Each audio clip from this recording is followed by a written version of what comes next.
As the State Department revokes hundreds of student visas from immigrants it says are, quote, involved in things like vandalizing universities and creating a ruckus, the effects of the administration's crackdown causing mixed feelings. In Chicago, one restaurant owner has seen business decline as another community member says it is time to take care of our own. Here's ABC's Alex Perez. Early morning on a cold February day in Chicago, many immigrants here and in cities across the country gathering in parking lots of big box stores, looking and ready for work. For some, without work permits, it's the only option. ¿Por qué lo haces? We met this man, an immigrant from Colombia, who told me he's been in the U.S. for a year and a half, working to send money to his family. Construction, debris removal, cleaning, anything that pays. President Trump's immigration crackdown impossible to get out of his mind. He says every day he fears he will be deported. But he says under the Biden administration, things were a little bit easier, softer, he said, for people like him, for immigrants, for migrant workers trying to get a job. But when it comes to being under the Trump administration, he says there's complete fear. In the month since President Trump took office, unpublished figures from the Department of Homeland Security obtained by Reuters show more than 37,000 people have been deported. That's about 20,000 fewer removals than the monthly average during former President Biden's last full year in office. But undocumented immigrants are more fearful than ever. We do a lot of outreach at day labor hiring sites across the city. Which means overtime work for immigrant advocate Mauricio Huertas with the Latino Union of Chicago.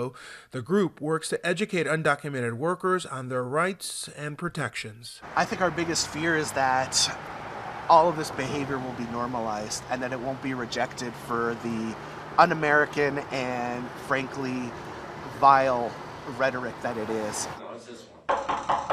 President Trump's border czar Tom Homan said the primary focus will be deporting violent criminals who are here illegally. The enforcement has also led to collateral arrests, apprehension of undocumented immigrants who are not the specific targets of an operation.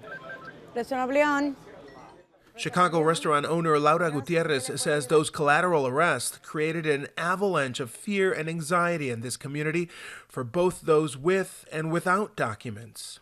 Business at her restaurant plummeting by 55%, she says. Like this was on Van Buren. She and other local leaders have created a text thread communicating any ICE activity they come across to their fellow neighbors. Her eatery sits in the heart of Chicago's Little Village, an area known as the Mexican capital of the Midwest.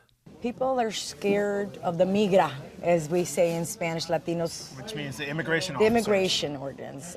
They're scared they're going to be picked up.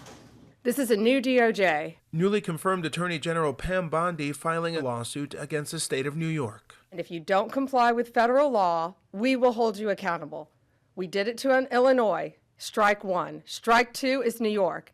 And if you are a state not complying with federal law, you're next. Get ready. New York Governor Kathy Hochul firing back in a statement saying, "We expect Pam Bondi's worthless, publicity-driven lawsuit to be a total failure, just like all the others. Let me be clear, New York is not backing down." It just was like, okay, we can't do nothing in Austin. Let's just move. Chicago Encanta Trust is one of many Americans who strongly supports the increased immigration enforcement. She filed a lawsuit and kept Chicago Mayor Brandon Johnson from opening a migrant shelter in her neighborhood park. Our city is robbing Peter to pay Paul in order to make this thing work, and it's not fair to the taxpayers. Truss, a lifelong Democrat, voted for President Trump in last year's election. She says she has compassion for undocumented immigrants, but if I break the law, what do you think is going to happen to me? I'm going to go to jail. It doesn't matter whether or not I was trying to feed my family. Truss believes struggling American communities, especially U.S.-born blacks and Latinos, should be first in line when it comes to resources and money being used for those here in the country illegally. We are all fighting for the same resources. When you're diverting resources from one place to another and taking from people who are already suffering, already blighted, already don't have, to give to someone else, you're going to have discourse. With sanctuary cities gearing up for battles in court and the Trump administration promising to increase deportations, the undocumented immigrant we met from Colombia says all he can do at this point is pray and hope for the best. He just turns to God every day when it comes to his goals, and that God will allow him to reach those goals when it's time, but he's not there quite yet. All right, Alex, thank you. And an update for you. That restaurant owner tells ABC News, yes, business has still been impacted by the immigration measures, and it's unclear to her when or if business will resume to 100% of what it used to be.